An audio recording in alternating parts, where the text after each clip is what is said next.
Latest episode দেখুন একদম add free.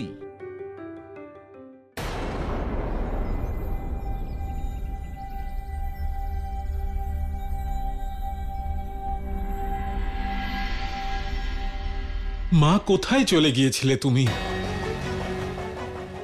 আর একা এখানে কেন এসেছো? মা, তুমি কিছু বলছো না কেন?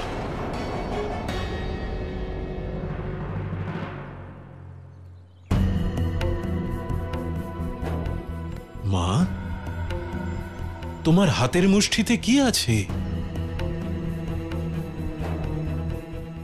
দেখাও না মা, কি আছে তোমার মুষ্টিতে? আমি তোমার পিতাও আবার পুত্র। আর জানো তো, মাতা পিতা আর সন্তানের মধ্যে কোনো আভরণ থাকে না। দেখাও না মা।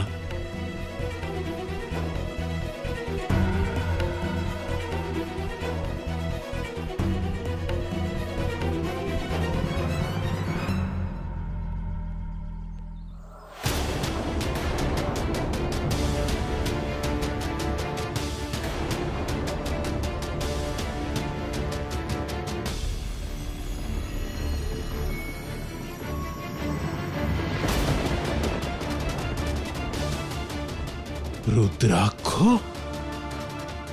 বলো মা আমাকে, এই রুদ্রাক্ষ কোথায় পেয়েছো তুমি?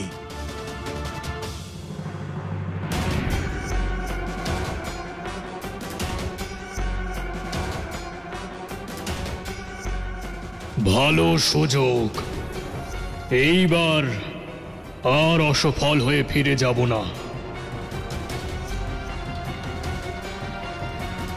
মা, কিছু তো বলো। তোমার সন্তানের এটা জানা আবশ্যক যে এই রুদ্রাক্ষ কে দিয়েছে, কবে দিয়েছে, কেন দিয়েছে, কোথায় দিয়েছে।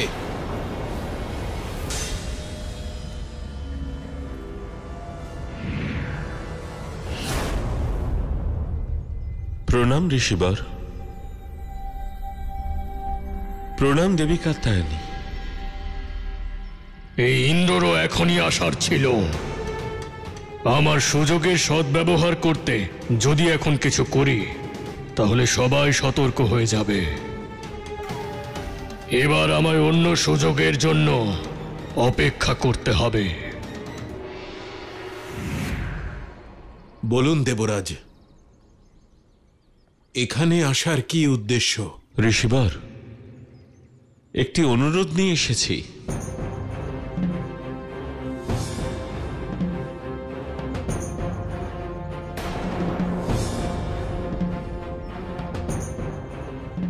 দেবরাজ, উচিত এটাই হবে যে আমরা আশ্রমে গিয়ে এই বিষয়ে কথা বলি।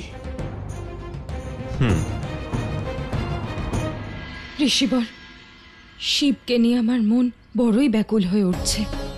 মনকে শান্ত করো দেবী। আজ পর্যন্ত কোনোদিন হয়েছে তোমার শিব কোনো কাজের জন্য বাইরে গেছে আর সেই কাজ শেষ না করে সুস্থভাবে গৃহে ফিরেছে? ধৈর্য ধরো, এখনই এসে যাবে। না ঋষিবর, আমি ভুল করেছি। আমি শিবকে শুধু শুধু পাঠালাম, ব্রহ্মকমল ছাড়াই পুজো করতে পারতাম। মূঢ়। হ্যাঁ মা। শিব তোমাকে কি বলেছিল? যে ও উত্তর পূর্ব দিকে যাচ্ছে, তাই তো? হ্যাঁ মা, শিব ধ্যানে দেখে এটাই বলেছিল যে ব্রহ্মকমল উত্তর পূর্ব দিশায় রয়েছে। আর এটাও বলেছিল যে পুষ্পনে শীঘ্রই ফিরবে, না হলে মায়ের পুজোয় বিলম্ব হবে। কিন্তু এখন কেন বিলম্ব করছে ও? মা,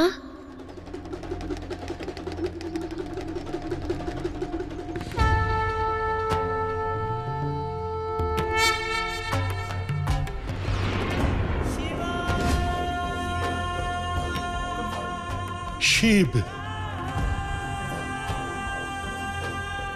আমি এসে গেছি মা, তোমার পুজোয় আর বিলম্ব হবে না।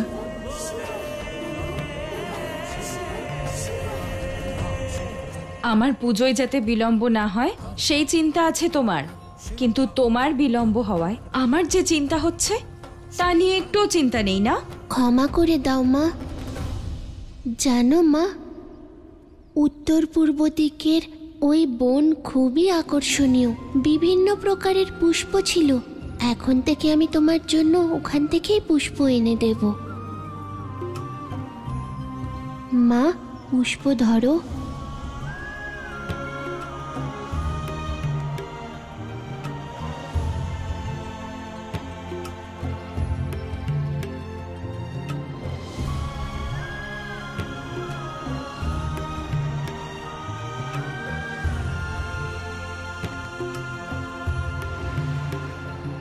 উত্তর পূর্ব দিক, তার মানে প্রভু ঋষি কাত্যায়নের আশ্রমের দিকে গিয়েছিলেন, যেখানে মা কাত্যায়নী রূপে বিদ্যমান। এই যে কি সুখকর সংযোগ প্রভু! এখন নিশ্চয়ই ভবিষ্যতে আপনাদের মিলনের নতুন অধ্যায় শুরু হতে চলেছে।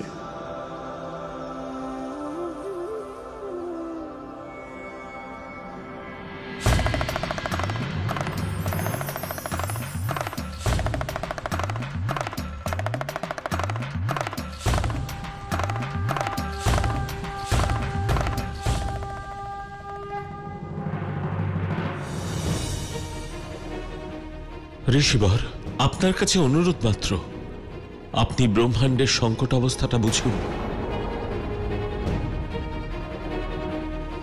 মহাদেব এবং আদিশক্তি দুজনেই স্মৃতিহীন এবং শক্তিহীন হয়েছেন, আর তার ফলে আসরিক শক্তি শান্ত হয়ে থাকবে না।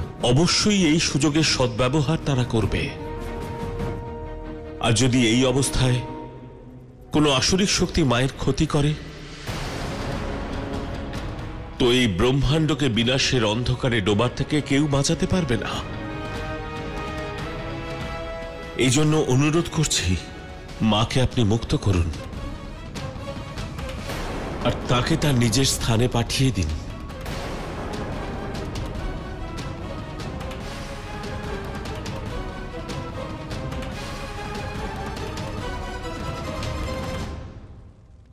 ভুলে যাবেন না দেবরাজ, যে আদিশক্তির ওপর আসরিক শক্তির আশঙ্কা আপনি করছেন, তিনি এই ব্রহ্মাণ্ডের সর্বোচ্চ শক্তি। তিনি ব্রহ্মাণ্ড রচনা করেছেন। সেই সর্বশক্তিমানের ওপর সংকটের আশঙ্কা করছেন আপনি। ঋষিবর, আপনি হলেন শাক্ত, তাই এইভাবে ভাবছেন। অথচ বৈষ্ণব এবং শৈবরা তাদের ইষ্ট নারায়ণ এবং মহাদেবকেই সর্বোচ্চ শক্তি বলে মানেন। আর বিড়ম্বনা তো এটাই যে আদিশক্তি এবং ত্রিদেব সকলের স্মৃতি এখন সুপ্ত, যার কারণে ওনাদের আর এক সাধারণ প্রাণীর মধ্যে কোনো পার্থক্য নেই।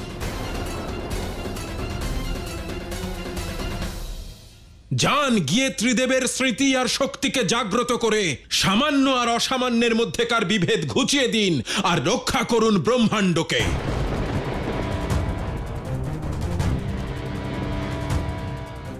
কিন্তু আর কখনো মাকে মুক্ত করার অথবা ফিরিয়ে নিয়ে যাওয়ার কথা বলবেন না। চলে যান এখান থেকে।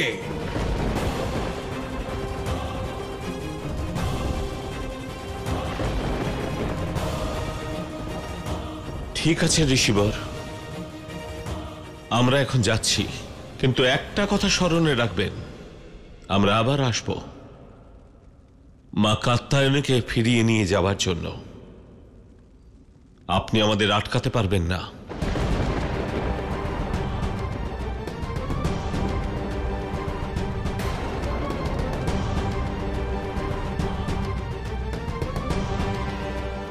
আর সেই মুহূর্ত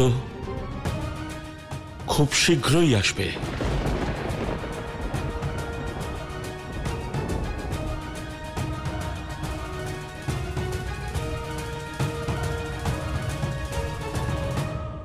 মাকে তো আমি এখান থেকে যেভাবেই হোক নিয়ে যাব ঋষিবর, তাতে যদি আমাকে ওনাকে অপহরণ করতে হয় তাও। কিন্তু অবশ্যই নিয়ে যাব, কারণ মা আদিশক্তি যে কারণে কাত্যায়নের রূপ নিয়েছেন, সেই মহিষাসুর এখন সংসারের বিশাল সংকট হয়ে দাঁড়াচ্ছে, যাকে সংহার করা অনিবার্য।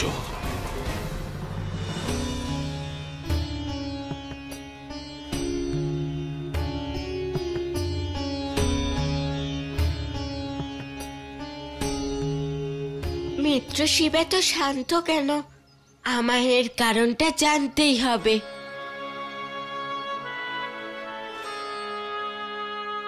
মিত্র শিব, তুমি কোন ধ্যানে এত মগ্ন? কোনো ধ্যানে নয় মূঢ়, বলো। যখন থেকে তুমি পুষ্প নিয়ে এসেছো একদম শান্ত। শান্তির মধ্যেও কোলাহল থাকে মূঢ়। আমি সেই কোলাহলের ভিতরেই আমার পরিচিত স্বরকে চেনার চেষ্টা করছি। আমি আমার ভিতরের এই উদ্বেগের কারণকে জানার চেষ্টা করছি মূঢ়। কারণ স্পষ্ট মিত্র, তোমার মন নতুন মিত্রের শিশুরূপ দেখার জন্য ব্যাকুল। সেই স্থানে গিয়েও তুমি না দেখে ফিরে এলে, সেই দুঃখ। না মূঢ়, আমার কোনো দুঃখ নেই, কারণ আমি জানি যে সংকল্প ভাঙার দুঃখ থেকে বেশি দুঃখজনক আর কিছুই হয় না। এখনো তুমি তোমার ওই দুঃখ ঢাকার চেষ্টা করছো, কিন্তু ঢাকতে পারছো না মিত্র। আমার কথা শোনো, এই দুঃখ থেকে মুক্তি পাওয়ার জন্য একবার দেখে এসো। গিয়ে দেখে আসো নতুন মিত্রকে। এই কাজে তোমার ত্রিশূল তোমার সাহায্য করবে। আমার ইচ্ছার সর্বোপরি আমার মায়ের ইচ্ছে মূঢ়। না আমি ওনার ইচ্ছের বিরুদ্ধে যেতে পারবো, আর না এই সংকল্পের বিরুদ্ধে। এর মানে তুমি সবসময় মনোকষ্টে থাকবে? এই সব ভাবনা সাময়িক হয় মূঢ়, সময়ের সঙ্গে আসে আর সময়ের সঙ্গেই চলে যায়। আমার দুঃখ দেখে তুমি দুঃখী হও না।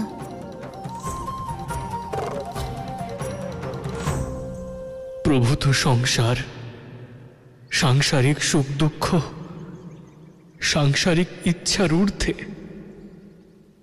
তাহলে প্রভু আজ এত বিচলিত কেন?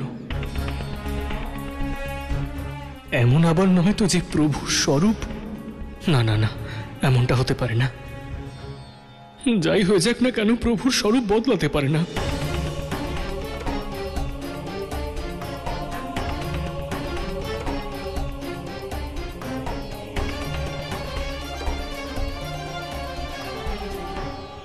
ব্রহ্মকমল নিয়ে আসার পরে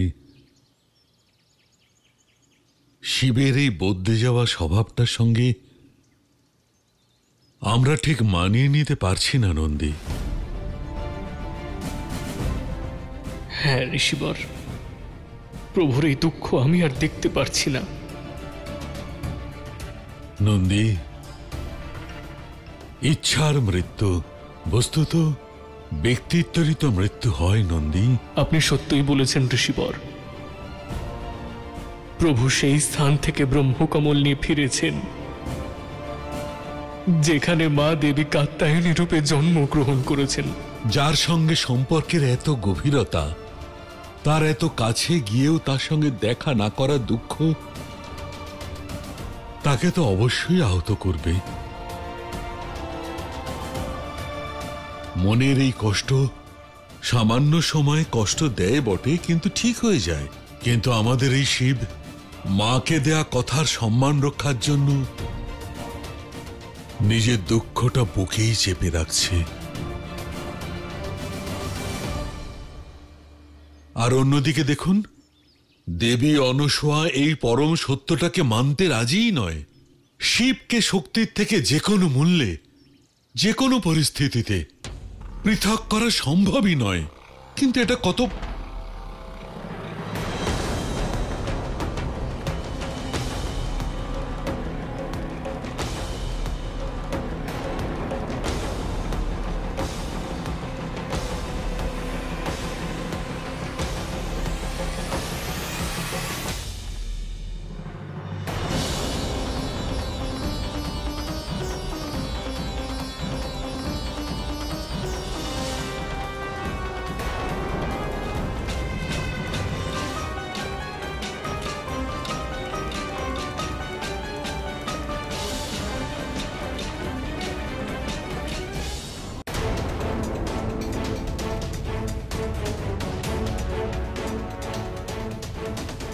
দেবী, দেবী, আমি আর নন্দী বাইরে তোমারই কথা আলোচনা করছিলাম কিভাবে আমার পুত্রকে আমার কাছ থেকে কেড়ে নেওয়া যায় দেবী পার্বতীর সাথে মিলিত হয়ে সেটা আরো জটিল আর গভীর করা যায়।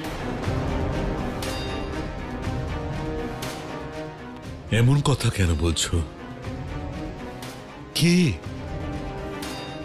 কে ছিনিয়ে নেবে তোমার পুত্রকে?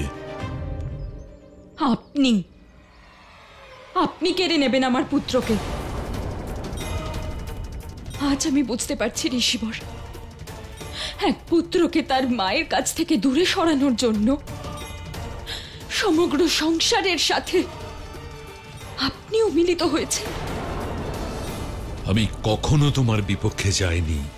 সেই জন্য এত বড় কথাটা বলার প্রয়োজন অনুভব করেননি। যখন আমি শিবকে ব্রহ্মকমল আনতে পাঠাচ্ছিলাম, আপনি আমাকে একবারও বলেননি যে যেখানে শিব যাচ্ছে সেইখানেই দেবী পার্বতী শিশু রূপে ছদ্মবেশ নিয়ে আছেন আমার শিবকে আমার থেকে দূরে সরানোর জন্য। উনি হচ্ছেন আদি শক্তি, এটা অন্তত মনে রাখো। ওনার উদ্দেশ্যে এই ধরনের শব্দ প্রয়োগ করা উচিত নয়। আর উনি, ওনার এমন ঘৃণ্য, নিম্নমানের আর কুরুচিপূর্ণ কাজ করা উচিত ঋষিবর? যখন উনি পার্বতী হয়ে আমার কাছে জিততে পারলেন না, আমার পুত্রকে, আমার শিবকে আমার থেকে দূরে সরাতে পারলেন না, তো এখন শিশুরূপে ছলনা করতে এসেছেন। ওনার শুধু একটাই উদ্দেশ্য, ষড়যন্ত্র করা। আর এই ষড়যন্ত্রকে সফল করার জন্যই উনি কৈলাস ছেড়ে এখানে এসেছেন। প্রথমে এসে একজন আদর্শ প্রতিবেশী হলেন।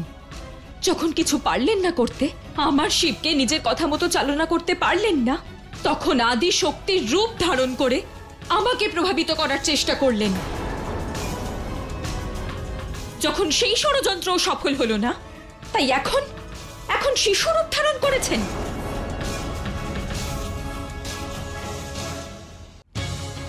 ধিক্কার জানাই ওনাকে। লজ্জা হওয়া উচিত ওনার নিজের এই ছদ্মবেশ নেওয়ার কারণে। না দেবী, আমার মায়ের তো শুধু একটাই রূপ, জগৎ জননী আদি শক্তির। আমার মা ষড়যন্ত্র করেন না, বরং ষড়যন্ত্রের বিনাশ করেন, ষড়যন্ত্রকারীদের বিনাশ করেন, যেমন আমার প্রভু করেন। আপনি তো ওনারই পক্ষে কথা বলবেন নন্দী, আপনি তো ওনার সেবক। কিন্তু দেবী পার্বতীর পক্ষে বলা কোনো কথা ওনার প্রতি আমার ধারণা কিছুতেই বদলাতে পারবে না। আজকের পর আমি আমার শিবকে ওনার প্রতিচ্ছায়া থেকেও দূরে রাখবো। আর শিব ওই দিকে যাবে না। এটা মহাসতী অনসূয়ার অটল সিদ্ধান্ত।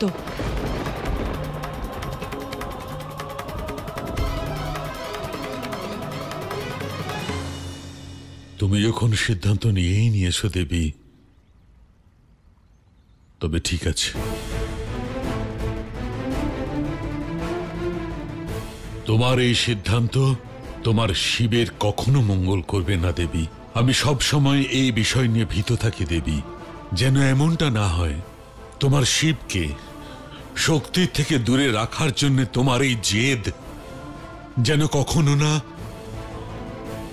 তোমারই কোনো অনেক বড় অপূরণীয় ক্ষতি না করে বসে।